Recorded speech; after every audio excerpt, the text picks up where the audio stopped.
안녕하세요. 어, 너무 오랜만에 서가지고 굉장히 쑥스럽고 좀 부끄러운데요. 제가 너무 오랜만에 서가지고 좀 약간 좀 버벅여도 이해해 주시기 바랍니다. 제가 먼저 6개월 동안 영국에서 어디에서 살았고 어디에서 훈련을 받았고 또 제가 훈련받았던 단체는 어떤 역사가 있는지를 먼저 좀 잠시 좀 설명 좀 해드리도록 하겠습니다. 자, 화면을 지금 제가 여기 서도 가려지지 않나요? 보이시나요? 어, 먼저 첫 번째 사진 보시면 이게 이제 그 영국에서 제가 머물던 이제 그 지역의 인근에 있는 그 영국인들 교회거든요.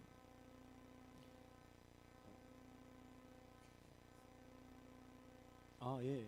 뒤에 화면이 있네요. 예. 여기가 그 영국인들이 직접 이렇게 뭐랄까 그 교회를 이렇게 이끌어가고 있는 그런 교회인데요. 한국 교회처럼 그렇게 대형 교회들은 보기가 어렵고요. 제가 듣기로 런던에는 그런 교회가 있다고 들었는데 저희가 사는 곳에서 런던까지 버스로 한 6시간 정도 걸리기 때문에 쉽사리 접근하기는 좀 어렵습니다. 그래서 저희가 인근에 있는 교회를 많이 이제 출석을 하는데 인근에 있는 교회들도 사실은 저희가 머물고 있는 그 웨일즈라는 땅이 그 1904년도에 대붕이 있었던 지역이거든요.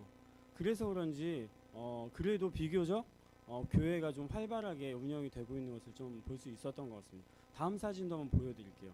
다음 사진도 그 인근에 있는 교회 모습입니다. 또 보여주시겠어요? 자, 제 아내입니다. 그 다음 사진 한번 부탁드릴게요. 여기도 그 교회 모습, 예배 드리는 모습인데 여기는 아까 그 교회가 아니고 또 다른 교회 모습이에요. 자, 여기도 또 다른 교회 모습이고요. 자, 여기까지 방금 교회를 보여드렸고 이제 웨일즈를 한번 좀 보여드릴게요.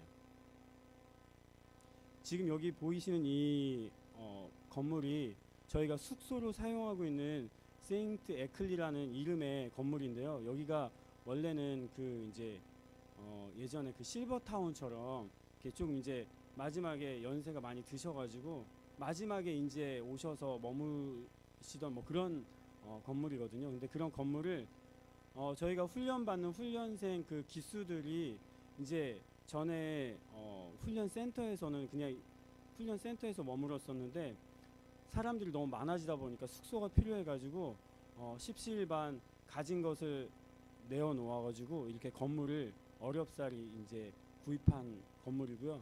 우리 선배들이 그렇게 후원을 해서 저희 지금 후배들이 잘 사용하고 있습니다. 지금 이 사진은 최근에 이집트 그 친구들이 친구들이라고 하니까 좀 민망한데 나이들이 좀 있긴 하지만 하여튼 이집트 사람들이 저희 세인트 에클리에 한 명이 살고 있어요. 그 중에 한 명이 살고 있는데 그 사람을 통해서 이제 한 10명 정도 가까이 저희 그 에클리에 와서요. 같이 이렇게 좀 교제하고 그 교제 끝에 이렇게 같이 단체 사진 촬영한 사진입니다. 저희 함께 머무는 친구들과 같이 찍은 사진이고요. 지금 보시는 사진은 저하고 제 아내는 보이시죠? 그리고 그 옆에 하얀 백발의 웬 할아버지가 한 분 계시잖아요. 그 하얀 백발의 그 할아버지가 이제 영국 웨일즈에 최초로 그 월드 호라이즌이라는 그 선교 단체를 설립하신 분이에요. 사실 이분이 이제 저희 훈련센터에 매일 점심 때마다 그냥 샌드위치 하나 사가지고 들고 오셔가지고 낮 시간에 저희들하고 같이 교제하고 같이 기도하고 하셔가지고 저희들이 알기로는 되게 그냥 동네 할아버지인데 좀 뭐 그런 분인가 보다 생각했는데 알고 봤더니 되게 훌륭하신 분이더라고요. 저기 우리가 잘 알고 있는 그 웩이라는 선교단체 있잖아요. 그 웩이라는 선교단체의 그 리더도 그 이 롤랜드 선교사를 굉장히 존경하는 사람이라고 존경하는 이 시대의 선교사라고 이렇게 칭찬을 할 만큼 굉장히 훌륭한 선교사고요. 저분을 통해서 어, 또 다른 이제 그 팀이 생겼는데 그 팀이 바로 네이션스라는 팀이에요. 저희 이제 팀인데 최초의 월드 호라이즌이라는 팀은 이제 글로벌 단체로 그 서양인들을 중심으로 해서 그 사역이 펼쳐져 나갔고요. 이제 기도하던 중에 롤랜드 선교사가 이제는 동양 사람들을 중심으로 해서 선교를 해야 되겠다 이렇게 마음을 먹었대요. 근데 처음에는 중국 사람들을 생각했는데 예상외로 중국 사람들이 이렇게 모이지가 않고 오히려 의외로 한국 사람들이 모였다는 거예요. 그래서 이제 그 네이션스라는 단체에서 한국 사람들을 훈련해가지고 이제 그 훈련을 받은 사람들이 나가서 또 다른 팀들을 개척합니다. 이제 그 새로운 팀들이 계속 개척되긴 하지만 저희와 전혀 상관없는 팀은 아니고요. 저희하고 다 같은 한 가족 같은 그런 조직들이고요. 조직이라고 그러니까 좀 이상한데 같은 팀들이고요. 저기 뒤에 보면은 좀 하얀색 쫄티 같은 거 입고 있는 한 남자가 있잖아요. 그분이 지금 김철중 선교사입니다. 그 김철중 선교사가 지금 제가 이제 소속돼 있는 프론트라인 네이션스의 리더고요. 김철중 선교사는 저 롤랜드 선교사에게 훈련받은 선교사입니다. 또 다음 장 볼게요. 자, 사진 잘 안 보이고. 지금 저기에서 강의를 하고 있는 분은 스티브 쿱이라는 분인데 그 네이션스의 디렉터로 네이션스에서 행정이나 또는 강의를 많이 이렇게 맡아주시는 분인데 저분도 목사님이시고요. 저분이 지금 강의하고 있는 시간에 저희들이 열심히 경청하고 있는데 저희 같이 훈련받는 분들 중에 외국 사람들도 있어가지고 같이 훈련받으면서 사진 촬영한 사진입니다. 다음 사진. 저기 오신 분은 사실 그냥 좀 특별한 사진이어서 제가 올려봤는데요. 저희 팀하고는 뭐 이렇게 직접 훈련받고 그러신 분은 아니시지만 그리스도인이고 저희 훈련센터에서 가장 가까이 살고 계신데 혼자 사세요. 그래가지고 돌봐주실 분이 이렇게 없어가지고 저희 센터에 자주 방문하시고 같이 식사도 하고 대화도 하고 하시는 분인데 전날 생일이어가지고 저희 센터에 사람들이 같이 좀 생일을 좀 축하해주고 있는 사진입니다. 저 사진은 이제 저희가 훈련 과정 중에 그 로버트 저메인 토마스 아카데미라고 해가지고 영어 강의 수업 시간이 있어요. 그 영어도 수업을 이제 그 6개월을 다 마치면은 또 나름 수료증도 줍니다. 전날 여기 수료식 하는 날이어가지고 저희 같은 클래스 친구들하고 같이 사진 이렇게 촬영한 겁니다. 되게 귀여워가지고 그냥 한번 넣어봤습니다. 그리고 롤랜드라는 분이 굉장히 자연을 사랑하세요. 말하고 대화를 지금 시도하는 중인데 그 사진도 재밌어서 한번 넣어봤습니다. 자, 그리고 마지막으로 이 글렌모어 센터라는 건물에 굉장히 좀 의미가 있는데요. 저희가 이제 훈련을 받는 그런 건물이에요. 아까 거기는 숙소고 여기는 이제 저희가 매일 가서 훈련을 받는 건물인데 이제 저희 대한민국 사람들은 특히 그리스도인들이라면 로버트 저메인 토마스라는 선교사를 잘 알고 있잖아요. 저 건물이 원래는 그 로버트 저메인 토마스의 가족들이 사용했던 건물이었다고 하더라고요. 사실은 이 건물이 처음에 월드 호라이즌의 그 소유였었어요. 그래서 그때 구입을 할 때는 아무도 그런 걸 모르고 있었는데 나중에 그걸 알게 된 거예요. 그 아까 중국 사람들을 모집하려고 했는데 의외로 한국 사람들이 모집됐다고 했었잖아요. 근데 한국 사람들이 그 지역에 막 모이기 시작하면서 평소에 볼 수 없었던 동양 사람들이 갑자기 눈에 띄기 시작하니까 그 지역의 지역신문인 클라네클리 스타라는 그 신문사에서 한 기자가 취재를 했어요. 한국 사람들에게 너희들은 누구고 어디에서 왔고 무엇을 하는 사람이냐라고 이렇게 취재를 해서 그 리포트한 게 이제 신문에 나갔는데 어떤 분이 하루는 저 글렌모어 센터에 방문을 한 거예요. 전화를 하고. 근데 그분이 이렇게 이야기했대요. 내가 이 건물에 50년 만에 다시 찾아왔다고. 그래서 누구시냐고 물어봤더니 그 로버트 저메인 토마스의 누이의 딸이라고 이야기를 하면서 이 건물이 로버트 저메인 토마스의 가족들이 사용했던 건물이었다라는 것을 알게 되었습니다. 저희도 사실은 이런 이야기들 잘 몰랐었는데 이런 이야기들을 알게 되면서 정말 하나님이 일하시는 것이 정말 놀랍다라는 것을 많이 생각했다고 합니다. 그리고 좀 이어서 제 좀 근황을 좀 이야기를 드리면 제가 이렇게 6개월 만에 한국에 들어오게 된 이유는요. 사실 원래 계획이 없었는데 갑작스러운 게 아닐지도 모르겠습니다. 하나님이 계획하셨던 일인 것 같은데요. 아내가 갑자기 그 이제 에딘버러라는 지역에 있는 그 에딘버러 대학에서 그 영어 교육학을 공부를 하게 됐어요. 그래서 이제 제가 원래는 1년을 예정하고 영국에 들어갔었지만 6개월 만에 한국에 들어와서 이제 비자를 준비하고 다시 영국으로 출국하기 위해서 한국에 잠시 들어와 있는 상태입니다. 이제 저희가 훈련받는 그 팀에서는 이제 궁극적으로 어떤 일을 결정할 때 팀에 소속되어 있고 내가 그 소속되어 있음을 인정하는 한은 그 저희가 어떤 일을 결정하든지 그 팀 안에서 같이 기도가 되어지고 팀 안에서 기도되어지면서 이것이 정말 하나님께서 허락하시는 일이다 하면은 그것이 동의가 되어져서 함께 기도하고 함께 그것을 이렇게 서포트 해주는데요. 사실 이번에 아내가 에딘버러로 가게 되는 것도 그냥 아내가 그냥 영어 공부를 하고 싶어서 그냥 가는 것으로 그냥 우리가 가게 된 것이 아니고 사실 하나님의 좀 일하심이 있었다라고 저희 팀 안에 동의가 있었기 때문에 이렇게 결정하고 지금 진행하게 되었습니다. 영국에서 웨일즈하고 에딘버러란 이 땅은 굉장히 의미가 있는 땅이라는 것을 이번에 조금 더 저희가 깨닫게 된 것 같아요. 저희가 처음에는 아내가 학교를 가야 한다라고 했을 때 그럼 어디로 가야 되는지를 계속 고민하던 중에 아내가 에딘버러를 선택하게 되었는데 그 에딘버러라는 그 땅이 정말 웨일즈와 밀접하게 관계가 있다는 것을 알게 되었는데 어떤 것이 있냐면 웨일즈는 일단 1904년도 우리나라의 그 1907년에 그 평양에 대부흥이 있기 바로 3년 전에 대부흥이 있었던 그런 땅이었어요. 알고 계셨나요? 그리고 이 에딘버러에 또 사건이 있어요. 에딘버러에 그때가 1910년도인 것 같은데 1910년도에 에딘버러에 굉장히 큰 선교 대회가 있었습니다. 그래서 저희가 생각하기에는 그냥 우리가 의미 없는 곳으로 가는 것이 아니다라는 마음을 좀 가지게 되었고요. 특별히 또 에딘버러 대학 같은 경우는 신학교로 굉장히 유명하고 우리나라 그 장로교와 굉장히 밀접한 그런 관계가 있는 대학이에요. 그 에딘버러 선교 대회 때 우리나라 사람이 단 한 명도 없는 줄 알았는데 찾아보니까 한 명이 있었더라고요. 근데 미국 대표로 갔던 한 분이 계셨는데 어쩌면 들어보시면 이름을 아실 수도 있을 거예요. 윤치호라는 분인데 사실 별로 이렇게 좋지 않게 생각하실 수 있으실 거예요. 그분이 초반에는 굉장히 독립운동을 열심히 하시기도 하셨는데 뭐 이렇게 옥고도 치르고 하셨는데 그 인생의 그 마지막 때에는 좀 이렇게 친일을 하면서 별로 오늘날 우리들에게는 그렇게 좋은 기억으로 남아있지 않은 분인데 하여튼 한국인으로는 그 한 사람이 그 에딘버러 대회에 참석을 했던 것으로 좀 전해지고 있습니다. 좀 제가 이렇게 잠깐 근황을 이야기 드렸는데요. 저의 근황을 이야기 드린 것은 그냥 알려드린 것은 아니고 혹시 시간이 되실 때 기도해 달라고 제가 알려드린 것입니다.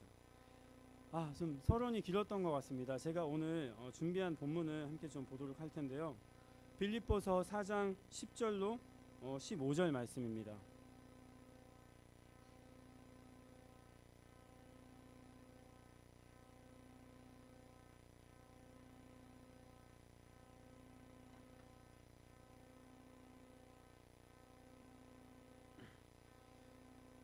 같이 읽도록 할게요. 내가 주 안에서 크게 기뻐함은 너희가 나를 생각하던 것이 이제 다시 싹이 나미니 너희가 또한 이를 위하여 생각은 하였으나 기회가 없었느니라. 내가 궁핍함으로 말하는 것이 아니니라. 어떠한 형편에든지 나는 자족하기를 배웠노니 나는 비천에 처할 줄도 알고 풍부에 처할 줄도 알아. 모든 일 곧 배부름과 배고픔과 풍부와 궁핍에도 처할 줄을 아는 일체의 비결을 배웠노라. 내게 능력 주시는 자 안에서 내가 모든 것을 할 수 있느니라. 그러나 너희가 내 괴로움에 함께 참여하였으니 잘하였도다. 빌립보 사람들아 너희도 알거니와 복음의 시초에 내가 마게도냐를 떠날 때 주고받는 내 일에 참여한 교회가 너희 외에 아무도 없었느니라. 아멘. 마치 오늘 이 사도 바울의 이 서신이 마치 제가 오늘 의왕 우리 교회에 전하고 싶은 편지의 내용과 같습니다. 제가 사실은 오늘도 그런 것을 좀 느꼈지만 6개월 동안 비록 떨어져 있었어도 의왕 우리 교회를 한 번도 잊은 적이 없었고요. 많은 분들로부터 격려의 어떤 메일들을 받고 담임 목사님도 항상 메일을 굉장히 많이 보내주셨는데 항상 굉장히 큰 위로가 되고 격려가 되었던 것 같습니다. 늘 잊지 않고 격려해 주신 성도님들께 먼저 좀 감사한 마음을 전합니다. 제가 오늘 본문을 준비하면서 좀 한번 생각해 보았습니다. 신약 성경에 기록된 바울의 서신서들 가운데 바울의 마음이 가장 간절하게 드러나 있는 성경이 어떤 성경일까 하고요. 저는 에베소서, 빌립보서, 골로새서, 빌레몬서, 이 네 권이 옥중서신인데요. 아마도 바울에게는, 여러 성경을 기록한 바울이지만 바울에겐 특별히 이 네 권의 서신을 각 교회에 전할 때 가장 간절한 마음으로 그 편지를 적어 내려가지 않았을까 하는 그런 생각을 해봤습니다. 왜냐하면 모든 서신서들 속에서 바울의 교회를 향한 마음이 담겨 있긴 하지만 빌립보서는 바울이 세상을 이길 수 있는 조금 실제적인 방향을 제시하고 있다라고 저는 좀 생각을 했기 때문입니다. 오늘 본문 그 12절에 보면 바울이 이렇게 이야기합니다. 일체의 비결을 배웠다라고요. 비결이라고 하니까 뭔가 조금 굉장히 숨겨져 있는 것 같고 굉장히 비밀스러운 것 같은데 사실 이 비결이라는 것이 실제로는 저희들이 전혀 몰랐던 것이 아니고요. 사실은 저희들이 모두 다 어쩌면 너무 잘 알고 있는 것입니다. 사장을 한번 좀 사장의 그 전반부를 보면 사장 1절에 그러므로 나의 사랑하고 사모하는 형제들, 나의 기쁨이요 면류관인 사랑하는 자들아, 이와 같이 주 안에 서라. 사장 2절에 보면 내가 유오디아를 권하고 순두개를 권하노니 주 안에서 같은 마음을 품으라. 4절에 보면 주 안에서 항상 기뻐하라. 내가 다시 말하노니 기뻐하라. 또 10절에 보면 오늘 본문의 첫 절인 10절에는 또 이렇게 사도 바울이 편지합니다. 내가 주 안에서 크게 기뻐함은 너희가 나를 생각하던 것이 이제 다시 싹이 나미니 너희가 또한 이를 위하여 생각은 하였으나 기회가 없었느니라. 아멘. 조금 감이 오시나요? 오늘 설교의 제목이 말해주는 그 바울이 깨달은 그 일체의 비결이란 것은 멀리에서 찾을 것이 아니라 그냥 우리 성경만 열어보더라도 금방 우리가 알 수 있는 주 안에 있는 것입니다. 성경을 다시 한번 보도록 할게요. 4장 10절을 한번 볼게요. 4장 10절에 보면 주 안에서란 말로 서두를 엽니다. 그리고 12절 말미에 보면 일체의 비결을 배웠다라고 이야기하고 있습니다. 즉 바울이 일체의 비결을 배울 수 있었던 그 근원에 바울 자신이 주 안에 있었기 때문이라는 것을 이 성경이 이야기해주고 있는 것입니다. 근데 혹시 여러분들 무소불위하신 하나님에 대해서 혹시 들어보셨나요? 다 들어보신 것 같네요. 자, 하나님은 무소불위하시기 때문에 어디에든지 계실 수 있고 계실 수 없는 곳이 없으시잖아요. 근데 제가 이런 말을 하니까 조금 이상한데 혹 내가 안 계신다고 하려고 하나? 이렇게 생각하실 수도 있을 것 같습니다. 정답부터 말씀드리면 어디에든지 계실 수 있는 분이십니다. 하지만 계실 수 있는 분이시지만 계시지 않는 곳이 있습니다. 그곳은 바로 어둠이 있는 곳입니다. 빛이신 주님은 절대 빛과 함께 하시지 않으시는 분이시기 때문에 주님은 절대 빛을 가까이 두시지 않으시는 분이십니다. 빛으로 나아가서 그 빛을 소멸시킬 수 있는 분이시지만 그 빛 가운데 그 어둠과 같이 계시지 않는다는 이야기입니다. 계시록 3장 20절을 한번 보도록 하겠습니다.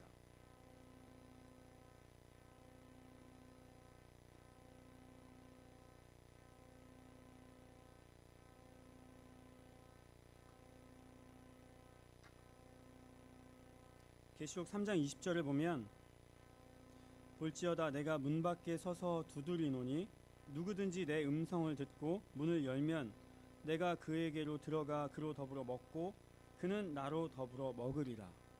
아멘. 천지를 창조하신 하나님은 어디든지 가실 수 있으신 분이시지만 단 한 곳만큼은 가지 않으시는 것 같습니다. 가실 수 있으시지만 가시지 않으신다는 말이 좀 정확한 표현일 것 같습니다. 그곳은 바로 사람의 마음입니다. 계시록의 말씀처럼 예수님께서는 세상 모든 이들의 마음을 향하여 쉬지 않고 노크를 하고 계십니다. 그들 안에 들어가고 싶어 하십니다.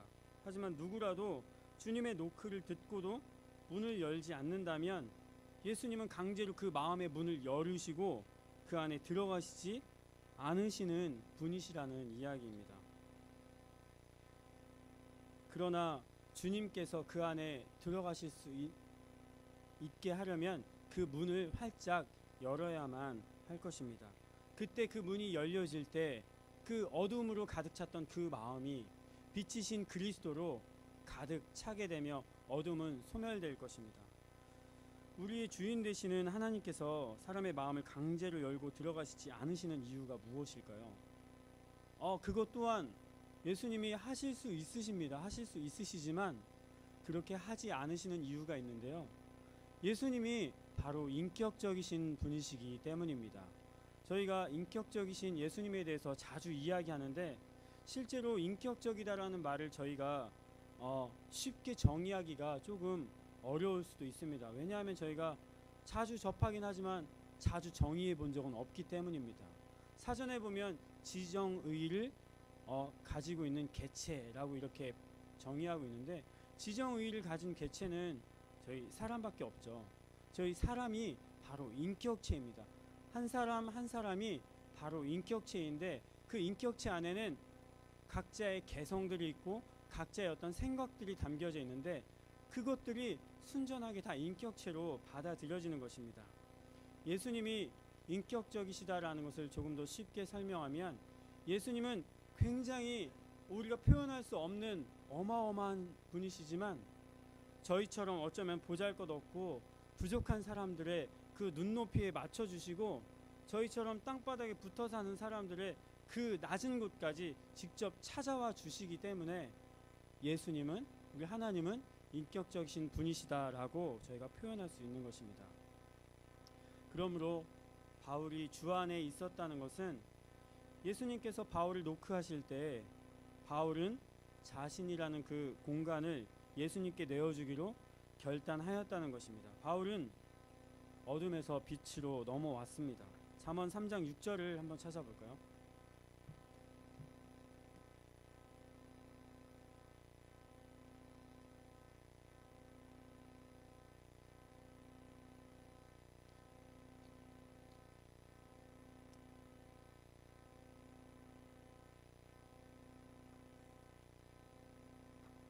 제가 읽어드리겠습니다. 너는 범사의 그를 인정하라. 그리하면 내 길을 지도하시리라. 바울은 예수님을 인정하기 시작하였습니다. 그 인정하기 시작하는 것은 그 예수님이 그 노크하신 것에 대해서 반응하고 문을 열었기 때문인 것입니다. 문을 열지 않았다면 예수님을 인정하지 않은 것이죠. 바울이 예수님을 인정하고 난 후에 바울은 완벽하게 변화되었습니다. 그럼에도 불구하고 바울은 이전에 어떤 사람이었나요? 바리새인 중에 바리새인이었습니다.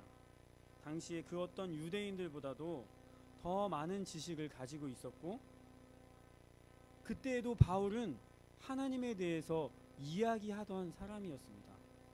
자, 그렇다면 예수님을 인격적으로 만난 바울은 또 어떻게 달라졌을까요? 바울은 그 다음부터 어떤 이야기를 하고 다녔을까요? 바울은 여전히 하나님에 대한 이야기를 하고 다녔습니다. 바울은 예수님을 만나기 전이나 후나 하나님에 대한 이야기를 하고 다녔지만 제가 깊이 설명을 드리지 않더라도 오늘 오신 성도님들께서는 다 아실 것이지만 제가 조금만 더 설명을 해드린다면 바울을 만나기 전과 후 예수님을 만나기 전과 후 바울이 전했던 그 하나님에 대한 이야기는 근본적으로 달랐습니다. 예수님이 있고 없고의 차이였고 그 노크에 반응을 하였고 하지 않았고의 차이였고 예수님을 하나님으로 그리스도로 인정했고 하지 않았고의 차이가 극명하게 다른 것입니다. 여러분들은 지금 어디에 서서 하나님에 대한 이야기를 전하는 사람으로 지금 살아가고 계십니까? 바울이 이전에 예수님을 인격적으로 받아들이지 않고 하나님에 대한 이야기를 전했던 것 같이 여전히 인격적으로는, 머리로는 예수님에 대해서 너무 잘 알고 있지만 여전히 인격적으로는 예수님을 믿지 않고 인정하지 않은 채 하나님의 이야기를 전하고 계십니까? 아니면 예수님을 전 인격적으로 내 안에 완전히 내 안에 소유한 채 지금 그 하나님을 전하고 계십니까? 부디 바라기로는 오늘 오신 성도님들은 바울의 그 이전과 같지 않고 바울의 그 이후와 같은 그리스도인으로 살아가시기를 간절히 예수님의 이름으로 좀 축원드리도록 하겠습니다. 예수님을 인정한다는 것을 조금 더 한번 풀어드리도록 하겠습니다. 예수님을 인정한다는 것은 도대체 어떤 것일까요? 그래, 예수님은 계셔라고 말을 하면 그냥 인정하는 것일까요? 물론 말을 하는 것도 중요하지만 말만으로는 우리가 인정한다라고 할 수 없습니다. 심지어 성경에 보면 귀신들도 예수님을 알고 두려워 떨었다라는 말이 있습니다. 그처럼 우리가 머리로 아는 것과 마음으로 믿어서 아는 것과는 분명히 다른데요. 예수님을 인정한다는 것은 라이프라는 영어 단어로 좀 설명할 수 있을 것 같습니다. 먼저 예수님을 이해해야 되는데, 예수님이 요한복음 1장 1절에 보면 어떤 말씀이 있죠? 다 암송하시죠? 서두에 이렇게 시작이 됩니다. 태초에 말씀이 계시니라. 태초에 계신 그 말씀이 어떻게 되죠? 후에 말씀이 육신이 돼요. 예수님께서 육신을 입고 생명으로 이 땅에 태어나십니다. 드디어 예수님께서 로고스셨던 그 말씀이셨던 예수님께서 라이프를 시작하신 것입니다. 그리고 이 땅에 생명을 입고 오셔서 그 라이프로 또 어떻게 하죠? 라이프를 살아가십니다. 그리고 그 살아가시는 예수님께서 또 어떻게 하시죠? 십자가에 못 박혀서 무엇을 드리죠? 라이프를 드립니다. 그 라이프를 드려서 결국에는 어떻게 하죠? 오늘날 저희들에게 영원한 라이프를 값없이 선물로 주셨습니다. 예수님이 이 땅에 오셨을 때 예수님께서 어떻게 사셨는지를 저희는 기억해야 할 것입니다. 오늘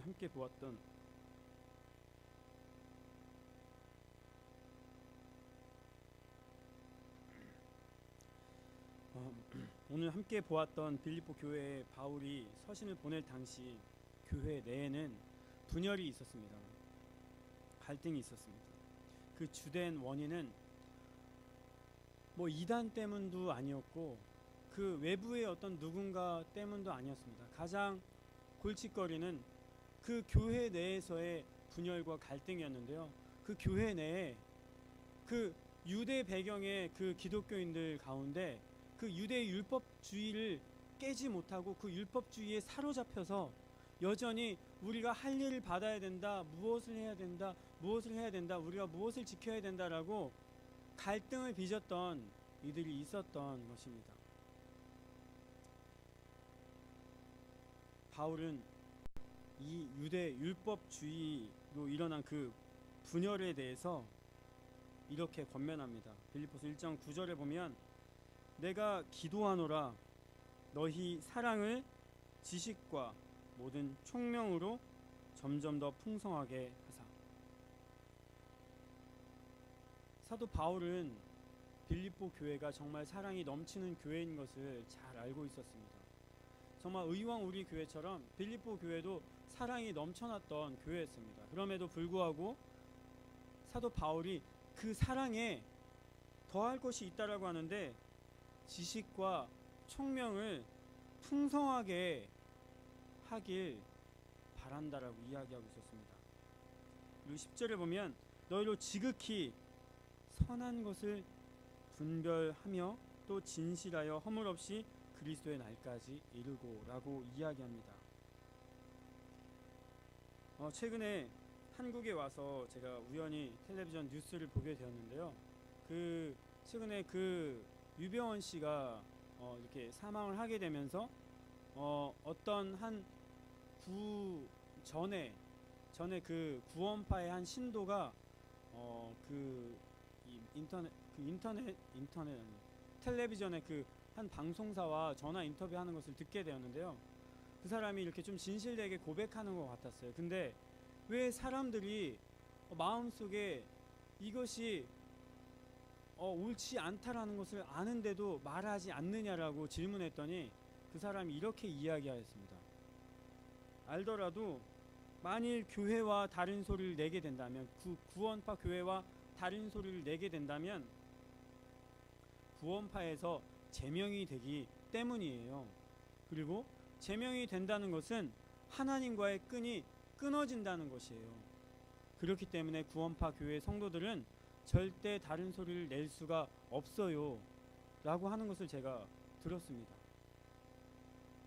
삶을 살아간다는 것은 하나님을 등지고 그 예수님을 알지 못하고 왜곡하는 그 구원파와 같은 그 꾸정물 속이라도 배만 부르고 내 안녕만 있다면 참고 버티면서 나는 상관없어 하면서 살아가는 것이 아닙니다. 하나님은 절대 더러움과 함께 하실 수 없으신 분이시기 때문입니다.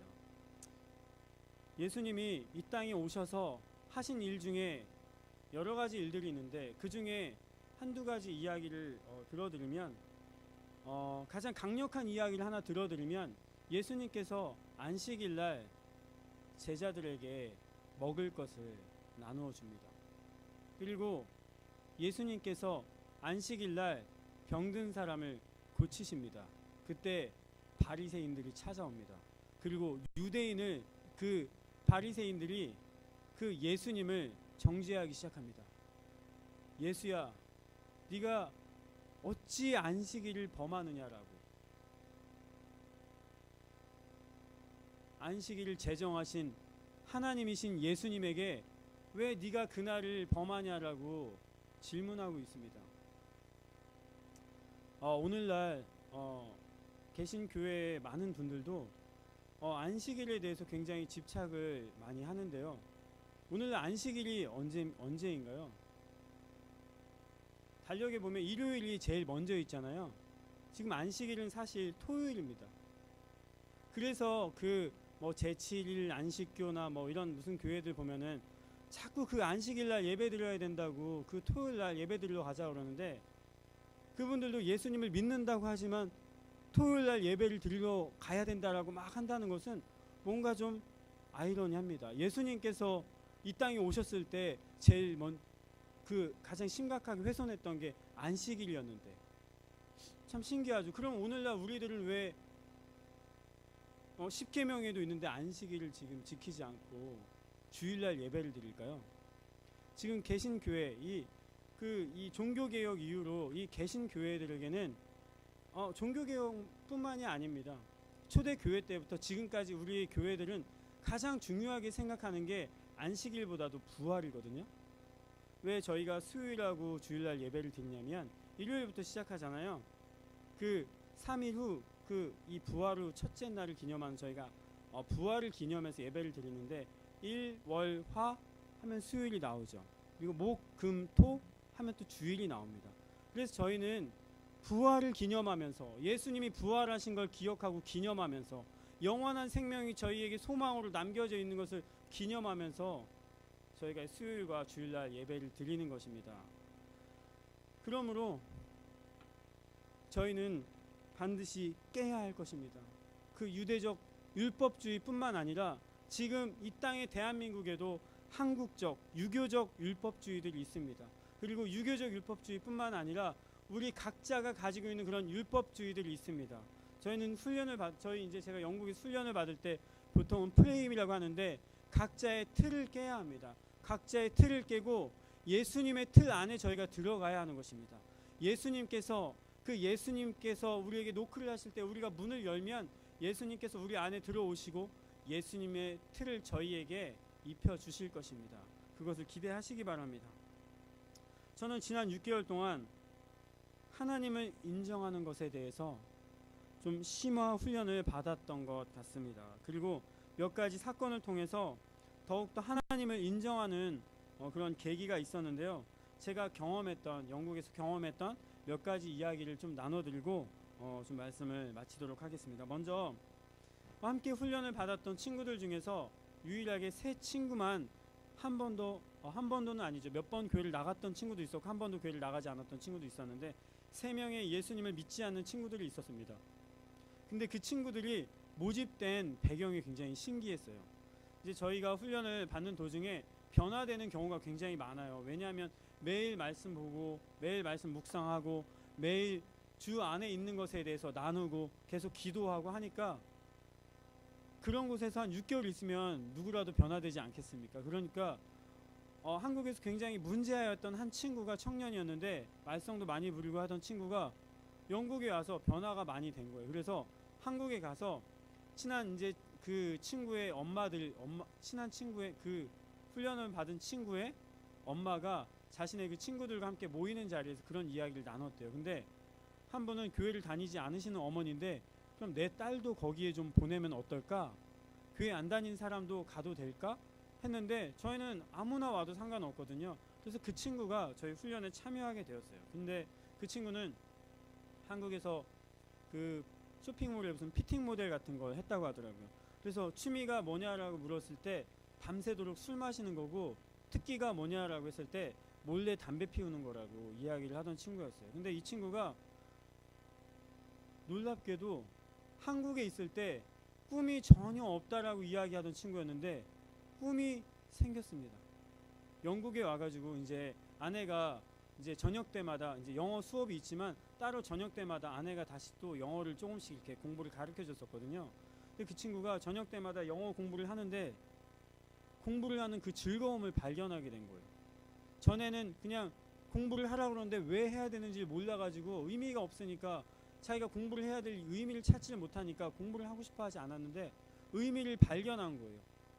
그래서 공부를 열심히 하고 싶어서 심지어 저희 이제 그 숙소에 보면 부부는 따로 방이 있지만 저희 부부 방에 불쑥불쑥 찾아와가지고 제 아내를 찾아와서 영어 이것 좀 알려달라고 그러고 막 공부를 굉장히 열심히 하는 그런 아이로 변화가 되었습니다.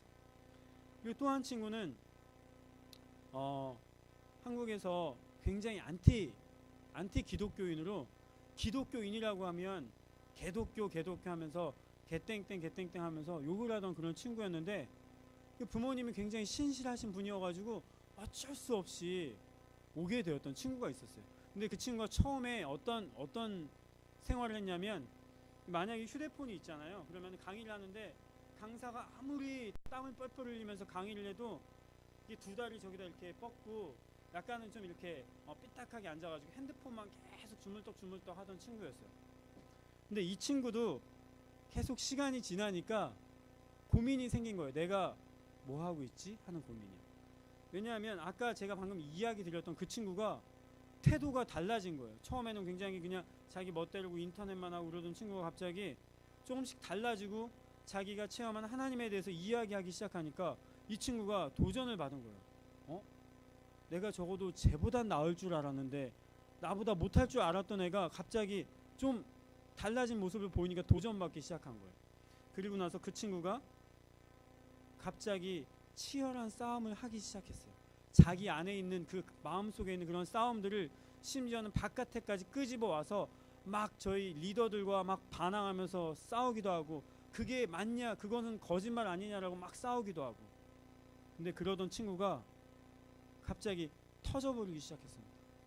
그 친구는 메말라 있던 친구였는데 갑자기 눈물샘이 터져가지고 어느 날부턴가 대표로 기도를 누군가 하길 원했는데 그 친구가 먼저 나서서 기도를 했던 거예요. 그리고 나서는 기도를 하면서 막 눈물이 펑펑 쏟아서 꺽꺽대는 거예요. 말을 이어가지 못할 정도로. 그러면서 이런 이야기를 합니다. 내가 왜 이러지? 나 원래 이러지 않았는데. 그러면서 그 친구는 그 이후로 나누는 모든 시간에 정말 이거는 거짓말이 아니고요. 한 번도 빼놓지 않고 항상 울었어요. 그래서 제가 별명을 붙여줬습니다. 울보라고. 되게 센 척하더니 엄청 울보네 라고 제가 맨날 놀렸습니다. 그리고 마지막으로 또 한 친구는 이 친구 역시 굉장히 하나님을 증오하고 저주하던 친구였습니다. 이 친구의 어머니는 굉장히 신실하고 교회에서 신앙생활을 열심히 하던 어머니였는데 동생이 백혈병을 앓게 되었어요. 그래서 어머니는 밤낮으로 기도하셨고 가족들이 온 가족들이 교회를 다니지 않던 아빠와 그 아들마저도 정말 미친 사람처럼 기도하기 시작했대요. 그리고 어느 날 어머니께서 하나님이 말씀하신 걸 자기가 들었다라고 하면서 나누어 주었대요. 자, 가족들에게 우리 둘째 아들을 하나님이 살리셨다라고 말씀해 주셨어요. 그리고 나서 굉장히 기뻐했대요. 그리고 나서 더 신실하고 진실하게 하나님께 기도했대요. 하나님 이미 살려주신 것에 감사하다고 그러면서 막 기도했대요. 근데 그 동생이 안타깝게도 죽어버린 거예요. 결국 그 병을 고치지 못하고 그 동생이 죽게 되었습니다. 그리고 나서 이 친구는 정말 심각하게 빗나간 삶을 살기 시작했다고 했어요. 나쁜 짓이나 나쁜 짓은 다 하며 살았대요. 그러다가 이제 어머니가 너무 힘들어하시고 어머니가 나까지 이렇게 하면 어머니가 혹시 돌아가실지도 모르겠다라는 생각에 그 못된 짓들을 다 정리하기 시작했대요. 그래도 하나님을 원망하는 것은 멈추지 않았었어요. 심지어 저희 훈련을 받으러 올 때도 어머니가 실망하고 괴로워할까봐 어머니에 대한 그 효심 때문에 억지로 자기는 원하지 않는데 억지로 왔던 거였어요.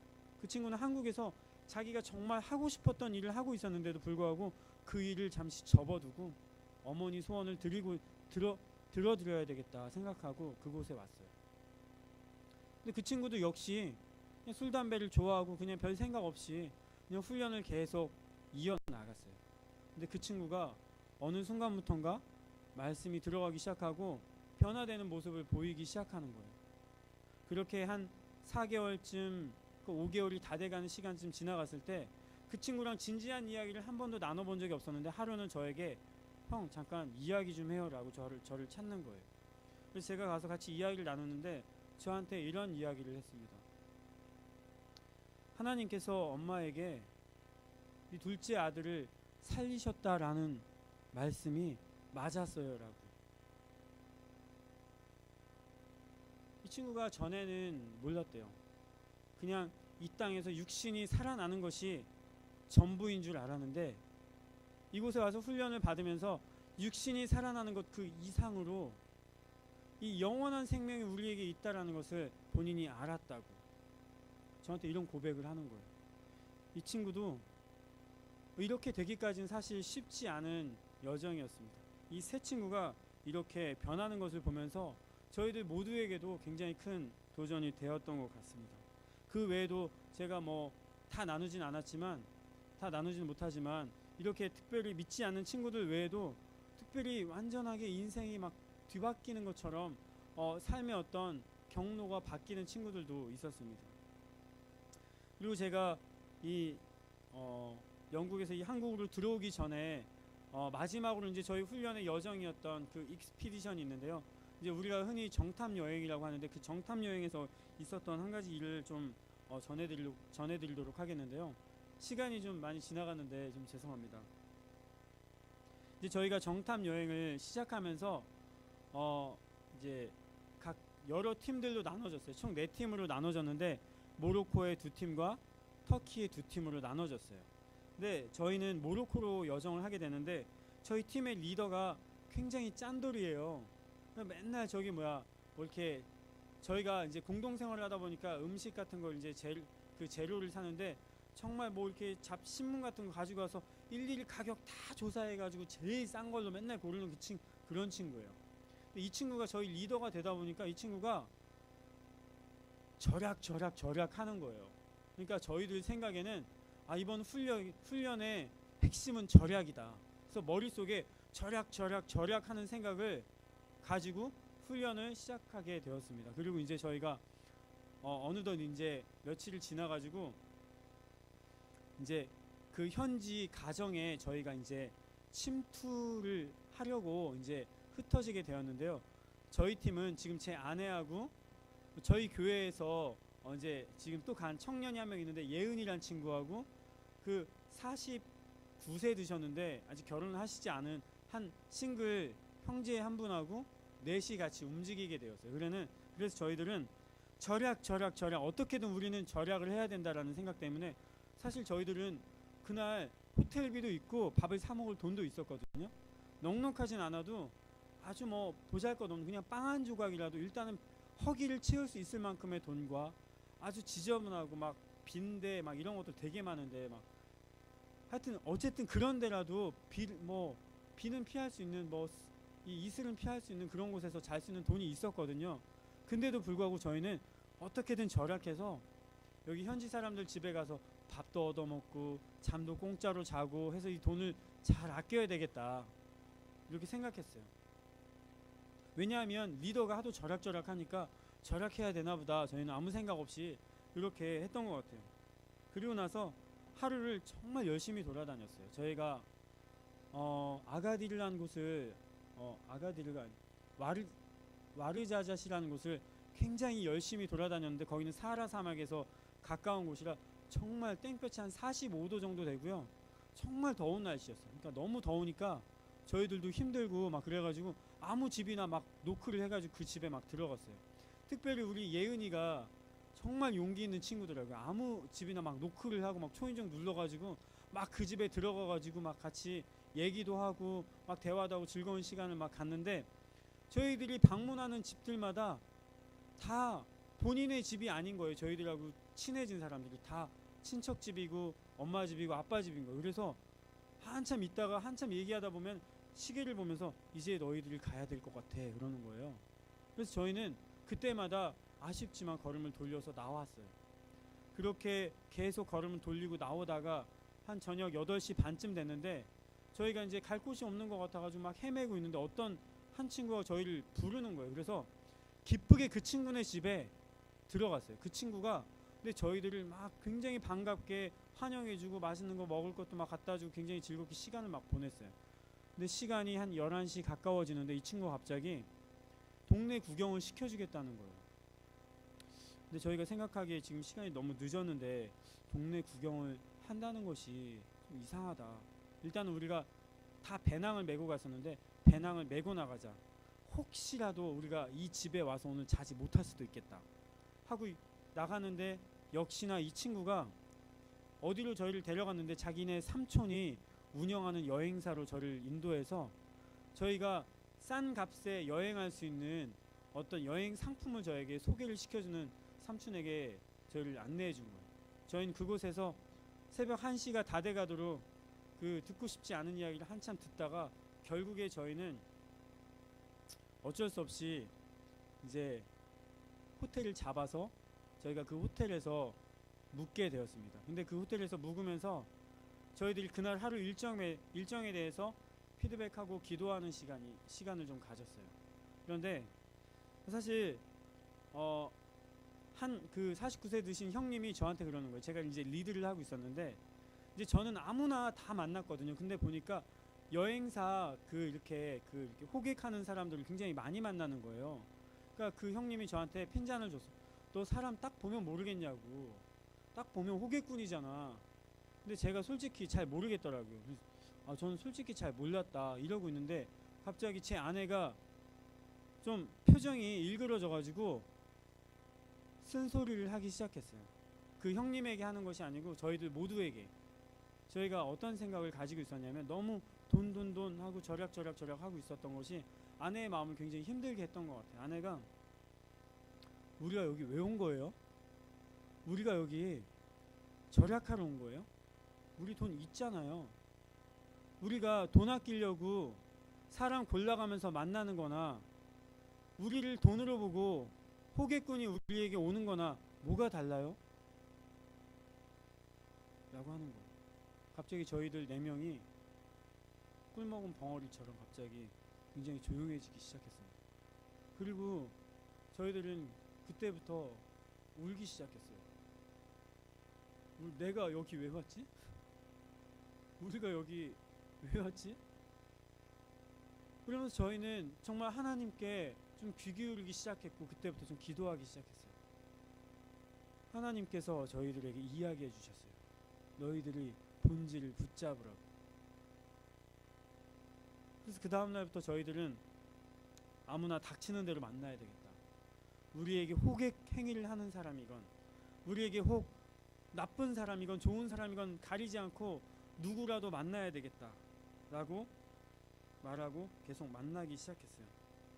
그리고 그 이후로부터는 우리가 정말 많은 사람들을 만났고 어떤 집에 가서는 저희가 아리랑을 불러주기도 하고 심지어 어떤 집에서는 저희들이 크리스찬인 걸 아는지 모르는지 먼저 저희들에게 기도를 요청해가지고 그 집에 한 할머니가 계셨는데 할머니를 위해서 저희가 전심으로 막 기도도 해드리고 정말 저희가 생각할 수 없었던 저희가 경험할 거라고 예상하지 못했던 것들을 저희에게 경험하게 해주셨어요. 정말 저희는 매일매일 펑펑 울면서 기도하는 시간들을 저희가 가질 수 있었습니다. 정말 하나님께 감사드리는 시간이었어요. 그리고 여기까지 이제 딱 마치고 나니까 정말 여행이 완벽하게 마쳐진 것 같았어요. 너무 결말이 너무 좋은 것 같고 너무 괜찮았어. 이번 여행 너무 괜찮았어 하고 이제 공항으로 돌아갔는데 저희가 이제 비행기 시간이 9시였는데요. 저희가 이제 9시 비행기를 타려고 딱 이제 가는데 그 입구에서 사람이 저희들한테 너희들 비행기는 떠났어라고 이야기하는 거예요. 10시 비행기였는데 저희가 9시에 이제 들어갔는데 너희들 비행기는 이미 떠났어라고 이야기하는 거예요. 그래서 무슨 소리냐? 시계를 우리가 다시 봐도 그 시간은 9시였거든요. 근데 놀랍게도 썸머타임이 있었는데 그 썸머타임이 저희가 출국하기 전날 해제가 된 거예요. 근데 우리가 외국에 있다 보니까 그런 뉴스나 이런 것들을 접할 기회가 없어서 썸머타임이 끝났는지 마는지도 모르고 계속 여행을 했던 거예요. 그래서 저희들은 어쩔 수 없이 그날은 너무 늦어서 공항에서 일단 노숙을 하루 하고요. 그 다음날 일어나서 같이 말씀을 보고 또 묵상하고 기도한 후에 우리가 오늘 하루를 어떻게 지내면 좋을까? 그냥 하루를 그냥 우리 자유롭게 자유시간 보내면서 편안하게 지내면서 하루를 보내고 내일 출국하면 좋을까? 고민을 하던 중에 저희 안에 아니다. 우리가 이곳에 쉬러 오지 않았기 때문에 오늘 하루도 완벽하게 사람들을 만나는 시간으로 우리가 보내자라고 동의를 하고 사람들을 만나기 위해서 흩어지기 시작했습니다. 저는 이번에는 예은이하고 제 아내하고 저 셋만 같이 움직이게 되었어요. 그리고 공항 근처에 한 30분 정도만 걸어가니까 마을이 있더라고요. 그 마을에 갔는데 저희가 이게 가정들을 또 노크하기 시작하는데 어떤 한 사람이 저희를 먼저 불러줬어요. 근데 그분은 이탈리아로 돈을 벌러 가서 그 번 돈을 가지고 모로코에 와서 가족들과 생계를 이어가던 사람이었는데 집은 그렇게 부유하지 않았어요. 좀 가난했던 것 같아요. 모로코 사람들 중에서도 저희가 좀 부유하고 풍족한 사람들을 주로 많이 만났던 것 같은데 좀 가난한 사람은 처음 만났던 것 같아요. 그 집에 갔는데 저희들이 뭐 이렇게 먹을 걸 달라고 하지 않았는데도 아저씨가 그때마다 자꾸 사라지는 거예요. 자꾸만. 근데 그때마다 먹을 것을 조금씩 사가지고 와서 저희에게 음료수 먹어야 되지 않아? 그러면서 음료수를 주기도 하고 빵을 먹어야 되잖아. 그러면서 빵을 주기도 하고 또 이것도 해야 되지 않아? 너희들 어제 공항에서 노숙했으면 샤워해야지. 그러면서 샤워도 하고 피곤할 텐데 낮잠 자. 그러면서 낮잠도 자고 하여튼 저희가 정말 극진한 대접을 받게 된 거예요. 그리고 나서 저희가 그 집에는 더 이상 우리가 신세를 지기가 너무 민망하다 그래서 저희가 이제 나오기로 결정하고 그분은 저희에게 자고 가라고 막 말렸는데요. 저희가 굳이 나오겠다고 저희가 그냥 오늘 공항에서 하루 더 노숙하더라도 오늘 우리가 할 일은 충분히 했던 것 같다 하고 나오기를 결정하고 나왔어요. 근데 나와서 공항으로 걸어가는데 저희들 안에 마음속에 이런 마음이 드는 거예요. 우리가 그동안은 부유한 사람들을 만나서 충분히 베푸는 것을 우리가 받기만 하였는데 오늘은 우리가 이 사람들을 우리가 모로코라고 생각하고 모로코를 우리가 섬기는 어떤 의미를 좀 찾으면 좋겠다. 그런 의미를 찾기 위해서 그 가정에 우리가 작은 선물을 하면 어떨까 이렇게 의견을 모으게 됐습니다. 저희가 돈이 전혀 없었는데 마침 아내가 카드가 있어 현금 카드가 있어가지고요. 그 현금 인출기를 찾아가지고 거기에서 저희가 우리나라 돈으로 한 10,000원 정도를 찾았어요. 근데 그 10,000원 정도면은 거기에선 굉장히 많은 걸 살 수 있거든요. 그래서 정말 그 나라에서도 뭐 장난감을 가지고 놀기가 어려운 형편의 사람들은 별로 만나본 적이 없었는데 저희가 갔던 그 집은 애가 장난감이 집에 하나도 없는 거예요. 그냥 숟가락 들고 놀고 막 그냥 종이 막 이렇게 접어가지고 막 그냥 놀고 그러고 있는 거예요. 근데 그게 조금 저희들 마음에 좀 안타깝게 느껴져서 조그만한 장난감을 하나 사고 그리고 그 집에 갓난아이가 하나 또 있었어요. 그래서 그 갓난아이 기저귀를 하나 사고, 그리고 또 남은 돈으로 과일을 조금 샀습니다. 그래서 그 집을 딱 찾아갔는데 집에 문이 닫힌 거예요. 사람이 없는 거예요. 그래서 어떻게 할까 하다가 그 앞집에 이렇게 사람이 있어서 그 앞집에 있는 사람에게 좀 연락을 해봤더니 어떤 가까운 곳에 시장이 있는데 시장에 가서 굉장히 늦게 올 거라고 이야기하더라고요. 그래서 저희가 어떻게 할까 고민하다가 계속 이렇게 기다리고 있었는데 시간이 이제 굉장히 늦어지고 있었어요.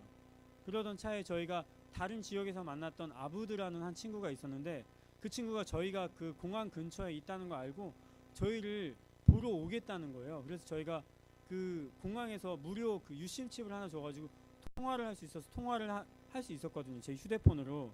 그래서 이제 영어를 아내가 잘하니까 아내하고 그 아부드라는 친구하고 같이 통화를 하면서 여기가 어딘지 위치를 막 알려주고 있었어요.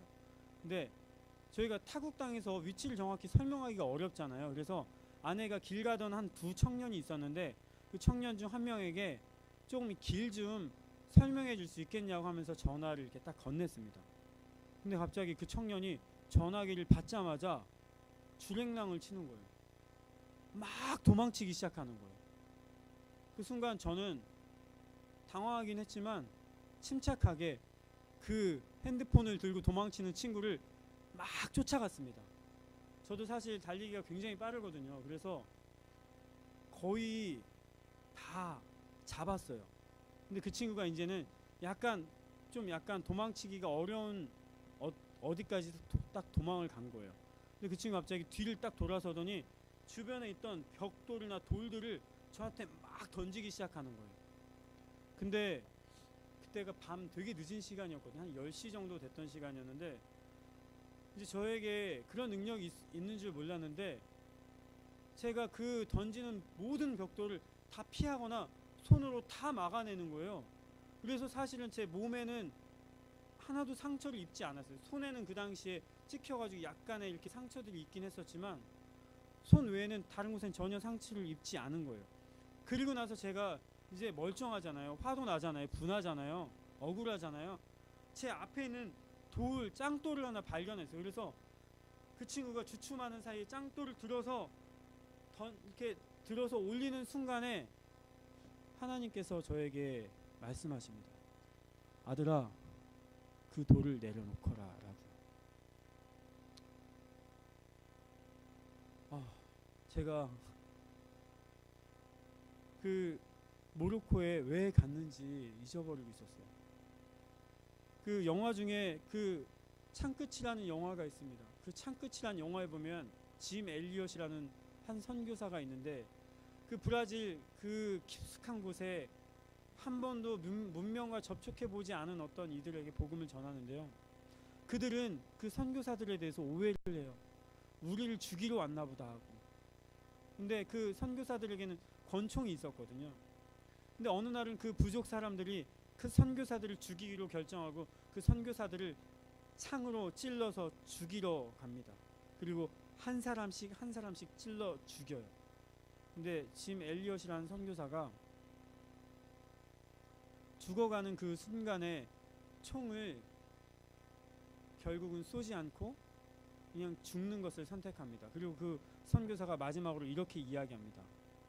하나님이 당신을 사랑하십니다. 하나님께서 그 영화를 좀 떠올리게 해주셨어요. 그리고 나에게 돌을 던졌던 그 청년을 하나님께서 사랑하신다라고 말씀해 주셨어요. 나는 모든 죄가 용서받아서 나는 깨끗한 사람인 척 했지만 실제로 여전히 내 안에 더럽고 씻어져야 될 게 많이 있다라는 것을 하나님께서 깨닫게 해주셨어요. 그리고 하나님께서 저에게 말씀하셨습니다.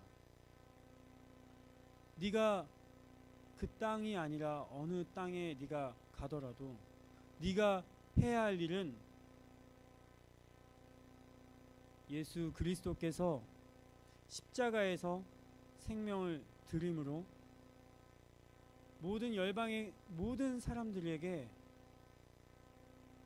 죄사함이 선물로 주어졌다라는 것을 전하는 것이라. 이번 그 모로코 여정에서 제가 이틀을 모로코에 더 머물렀던 것이 육체적으로나 정신적으로는 좀 불편할 수 있었겠지만, 하나님께서 그 이틀이라는 시간을 저와 우리들에게 더 주셨던 것은 진짜 완벽하게 그 여정을 이끌기 위함이었던 것을 좀 깨달았던 것 같습니다. 제가 마지막에서야 비로소 하나님이 그 여정을 통해서 나에게 말씀하시고자 하는 것이 무엇이었는지 확실히 좀 깨닫게 되었던 것 같습니다. 저는 처음에는 사람들을 가려서 만나고 싶고, 나에게 잘 곳과 먹을 것을 제공해 줄 사람만 만나고 싶었는데, 하나님은 그런 분이 아니셨던 것을 좀 깨닫게 되었던 것 같습니다. 모로코의 이야기는 여기까지입니다.